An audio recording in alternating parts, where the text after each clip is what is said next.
हाय Vicky, firstly आपसे ये जानना चाहेंगे कि आपकी जो जर्नी रही है बिग बॉस में वो कैसी थी, क्या शेयर करेंगे। मुझे बहुत बहुत मज़ा आया।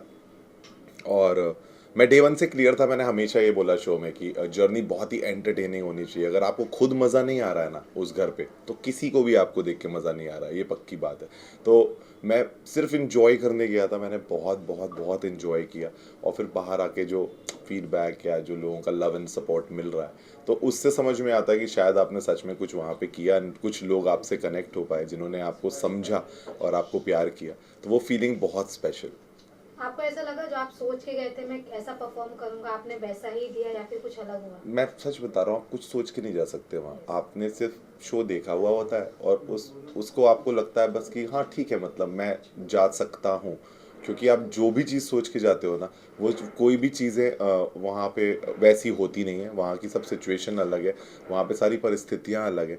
तो आप सिर्फ और सिर्फ वहाँ पे एक ही चीज़ का ध्यान रख सकते हो कि आप अपना ध्यान रख सकते हो, और उसी को जो जैसी चीज़ें रोज़ वहाँ होती रहती हैं उनमें आप स्टेप्स लेके बस आगे बढ़ते रहते हो। तो कोई भी प्लान काम नहीं आता। आप जितने स्पॉन्टेनियस हो, जितने रियल हो, वही वहाँ पे वर्क करता है। तो देखिए, आपको ऐसा नहीं लगा कि बिग बॉस में जाने से जो आपका पर्सनल रिलेशन था वो सबसे ज्यादा अफेक्ट हुआ है?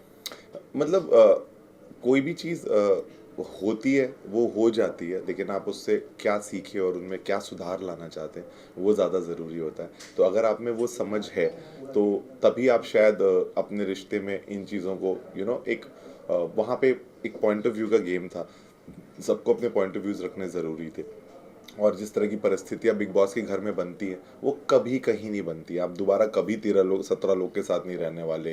कभी आप इतने डिसिप्लिन वे में या लेस फ्रीडम से नहीं रहने वाले। तो जब वो परिस्थितियाँ चेंज होती है ना, तो शायद दिमाग, शायद सब चीज़ें चेंज हो जाता है। तो वहाँ पे जो चीज़ें हो रही थी वो वहाँ पे ज़्यादा हो रही थी, लेकिन अब जब हम वापस आ गए तो चीज़ें बहुत बहुत कंफर्टेबल हैं और बहुत अच्छी।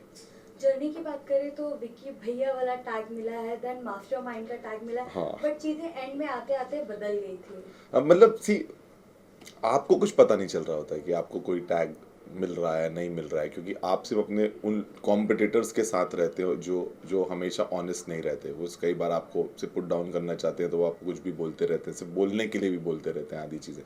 तो आप समझ नहीं पाते। बट आपको इन दी एंड आपकी जर्नी पे खुशी होनी चाहिए, और आप उस घर में हमेशा एक्टिव रहने चाहिए। बिकॉज अगर आप एक्टिव नहीं रहोगे ना, तो कुछ भी कॉन्वर्जेशन नहीं होगी, कोई रिश्ते नहीं बनेंगे। तो एक्टिव मैं बहुत ज़्यादा था, मैं रोज़ कुछ ना कुछ करता था। मैं हर किसी की स्टोरी में था, मेरा हर किसी से रिलेशन था उस घर पे, और स्ट्रॉन्ग रिलेशन था। एक सर्टन रिस्पेक्ट, ये जो विकी भैया आया ही उस चीज़ से था कि सब लोग मुझे एक सर्टन रिस्पेक्ट देते थे डे वन से। उनको मैं एक समझदार व्यक्ति लगता था, वो मुझसे अपनी प्रॉब्लम्स डिस्कस करते थे।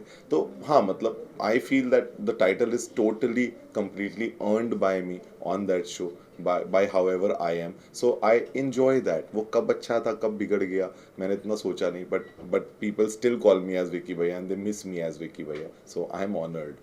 अभिषेक के साथ आपकी बॉन्डिंग की बात करें तो कहीं ना कहीं थोड़ा सा कंफ्यूजिंग लग रहा था जब वो बाहर गए थे, और उसके बाद जब री एंट्री हुई तो दोनों में आपके चेंजेस में काफ़ी मतलब आपके बिहेवियर में काफ़ी चेंजेस देखने मिले थे।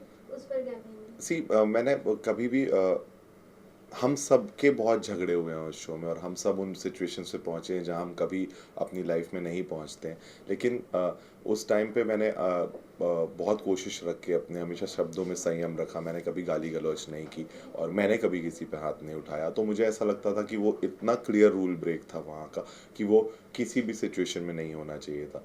तो मैं उसके उस एक्ट को सपोर्ट नहीं करता था, और अगर अब मैं उसके एक्ट को सपोर्ट नहीं कर रहा हूँ तो फिर उसका रिजल्ट मुझे पता था कि उसको घर से जाना पड़ेगा। तो सारी चीज़ें कोरिलेटेड थी।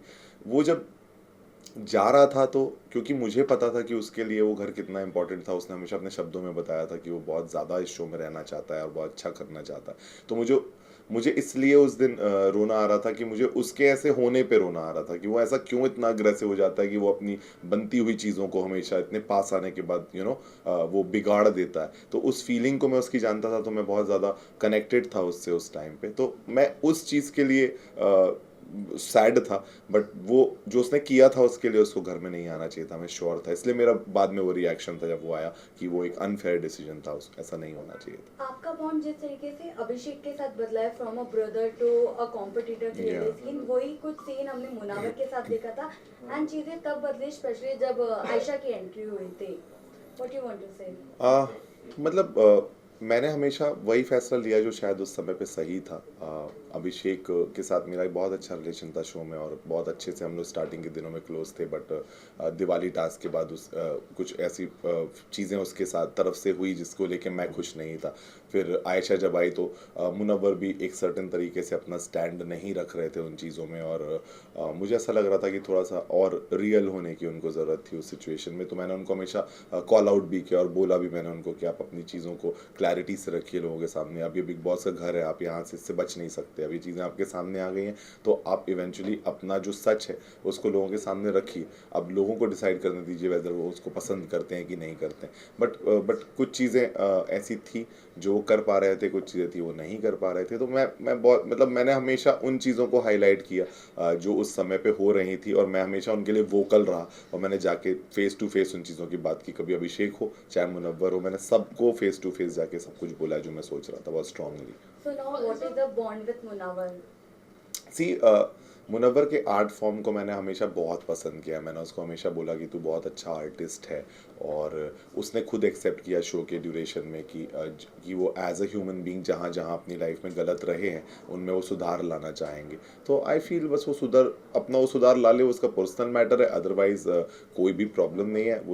वो घर के अंदर जो भी चीज़ें होती हैं वो जब तक आप उस घर में रहते हो तब तक रहती है, क्योंकि उससे निकलते ही जब आप अपने घर में लौटते हो, अपने घर वालों के साथ मिलते हो और जो लोगों ने आपको प्यार दिया होता है आपकी जर्नी में, आप उसमें इतने ज़्यादा खुश और इतना ज़्यादा ग्रैटिट्यूड फील करते हो कि फिर वो फीलिंग्स, वो प्रॉब्लम शायद उस घर में ही रह जाती हैं, और शायद सभी चीज़ें ठीक हो जाती हैं सबके बीच में। तो मुझे नहीं लगता किसी के दिल में बहुत ज़्यादा कुछ है। ऑल्सो बाहर आने के बाद आपने देखा ही होगा आपकी मॉम काफ़ी ज़्यादा फेमस हो हाँ हाँ, मॉम सेंसेशनल हो चुकी है मेरी। उस पर क्या कहेंगे? लाइक जब आपकी उनसे बात नहीं होगी, जिस तरह से बाहर उनको अप्रिशिएट भी किया जा रहा था, उस पर क्या शेयर करेंगे? सी एक फ़नी साइड है उनका जो जिससे लोगों को काफ़ी हंसी आई, या जो तो वो फ़न एलिमेंट तक सब कुछ बहुत अच्छा है, लेकिन देखा जाए तो मतलब वो एक माँ बेटे का रिश्ता है, या हमारी फैमिली की पर्सनल बातें हैं, तो ठीक है। अब हमने खुद ही चूज़ किया था उस शो में जाना और वहाँ पे सब चीज़ें डिस्कस हुई, तो no hard feelings for that, but ये सब बहुत मेरे पर्सनल मैटर्स है, और हम जिस तरह से उनमें अब अच्छे से रह के सारी चीज़ें ठीक कर लेंगे। और सच बताऊँ, आधी चीज़ें तो पूछने बताने की ज़रूरत ही नहीं पड़ी, क्योंकि जब आपके बच्चे घर वापस आ जाते हैं और आप सब एक दूसरे से मिल जाते हैं, तो जो कम्युनिकेशन गैप था वो क्लियर हो गया, और कुछ बातें आपस में हो पाई, तो उससे अब सब कुछ ठीक है। तो जो फन साइड है वो ओके है, बट कुछ लिमिट्स क्रॉस होती हैं तो फिर उसके बाद एक फैमिली तो हर्ट होती है उन चीज़ों से। जैसे कि आपने कहा पर्सनल मैटर था, लेकिन जो आपके मॉम कहीं ना कहीं कई सारे अंकिता के अगेंस्ट भी स्टेटमेंट उन्होंने दिया था कि लोगों को भी काफ़ी बुरा लगा था, कि उन्होंने एक बात कही थी कि ये इनकी तो शादी एज ए इन्वेस्टमेंट थी, एक बार उन्होंने लाइन कहा था, तो इस पर आप क्या कहना चाहेंगे? मैं सिर्फ इतना कहना चाहता हूँ इन सारी चीज़ों को देख के कि एक मॉम का जो इमोशन था शायद सन के लिए वो सही हो सकता है, लेकिन शब्द बिल्कुल भी सही नहीं थे। कुछ चीज़ें नहीं बोली जानी चाहिए थी जो कही गई वहाँ पे, जो शायद उस मोमेंट में हो रही थी। जब हम बहुत ज़्यादा नाखुश दिख रहे थे तो शायद वो रिएक्शंस फैमिली के अलग अलग तरीके से आ रहे थे जो शायद शब्दों में बिल्कुल भी सही नहीं थे। सो आई वुड जस्ट से कि जो चीज़ें हो गई वो हो गई, और जिस तरह से अब हम साथ हैं वो ज़्यादा इंपॉर्टेंट है, और अभी सब लोग बहुत ज़्यादा खुश हैं, और अभी हम घर लौटे हैं, तो अभी are just adjusting to our own normal life. So I would like to say that everything is fine. So जो वहाँ था वहीं रह गया है, बस ख़त्म है अब। तो फिर थैंक यू गाइस, वेट फिर विकी भैया का अब नेक्स्ट प्लानिंग क्या है? अभी तो इतना सारा काम कॉम्प्रोमाइज़ हुआ है, अभी घर जा रहा हूँ 2 दिन में, एक बार थोड़ा वहाँ सब समझूंगा, उसके बाद फिर एक बैलेंस रखने की कोशिश करूँगा, एक ऑर्गेनाइज्ड वे में दोनों लाइफ्स का क्या क्या कर सकता हूँ। कुछ प्लान करूँगा, बट अभी कुछ भी पाइपलाइन में नहीं है सच, अभी I am just relaxing. Vicky भैया एंड उनकी पार्टी काफी चर्चित में, जानना चाहेंगे पार्टी रीयूनियन के क्या प्लान्स हैं? पार्टी 9th को हम सब मिल रहे हैं, एक पार्टी है 9th को, सो सारे लोग वहाँ पे मिलेंगे। बाकी कुछ होता रहेगा, अभी सब लोग अपने अपने अभी निकले हैं, सब लोग अपनी फैमिली के साथ टाइम स्पेंड कर रहे हैं, सब लोग ने जो जर्नी में किया है उसको अपने लोगों से मिल रहे हैं जो उनको सपोर्ट कर रहा है। तो मेरी ख्याल से वो सारी चीज़ें एक बार जब रेस्ट अप होंगे और सब लोग एक दूसरे को देख के शायद बोर भी हो गए 100 दिन तक, तो अभी कोई किसी से मिलना भी नहीं चाहता, थोड़ा सा अपने जोन में रहेंगे, उसके बाद फिर सब वापस कनेक्ट करेंगे, तो विल प्लान समथिंग।